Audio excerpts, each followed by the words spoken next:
Happening today, education advocates aim to address achievement gaps through a public conversation. Local groups are partnering together to host a couple of panels. News 8's Hernan Gutierrez is at the Rooted School on the east side. What do we expect to hear there tonight?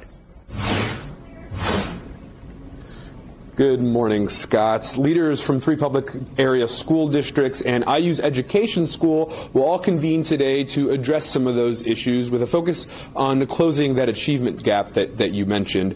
High school students will also have a chance to talk about their own perspectives on those issues. I'm being joined by Marshawn Wally, from the Indianapolis Commission on African American Men. Good morning. Thanks for joining us today. Thank you for having me. So let's just kind of start about, tell us a little bit about what ICAM is and how these conversations started. Yeah, so the city of Indianapolis created the Indianapolis Commission on African American Males to conduct a systemic study of the plight of African American males, and we also focus on women and girls to understand how to improve the community. It's been around since the 1990s, and the objective is to identify solutions that can turn into policy recommendations both at the city and state level.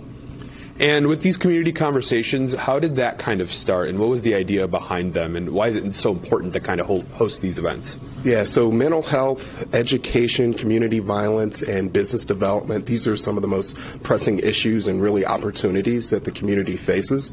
And so as essentially a think tank for the community, these are the issues that we're tackling. We're looking again for policy solutions.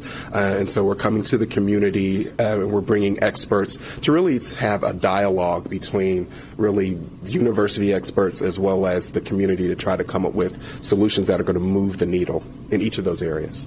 How effective I know you mentioned that this is the third one that you guys are holding. How effective have these been? How have those conversations kind of gone along? Yeah, so we've had the mental health conversation as well as the community violence conversation, and we're gathering that information right now, but I know when we've had conversations like this previously, it's influenced public policy, and so we've had community conversations where we've seen changes in the use of force policy, implicit bias training, a lot of police reform issues in a different kind of context, and so we're looking forward to the opportunity to gather the information both from the experts, from universities, as well as the high schools, and then also hearing from parents and students to try to see if we can come together with some practical solutions to move the needles on some of the most pressing issues in our community. How, kind of a little bit bigger picture here, but how important is it to have that open dialogue that you mentioned here?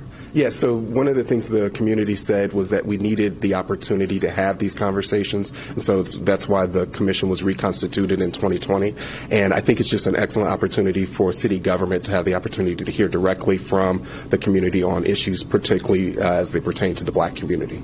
All right. Well, good morning again, and thanks for joining us this morning.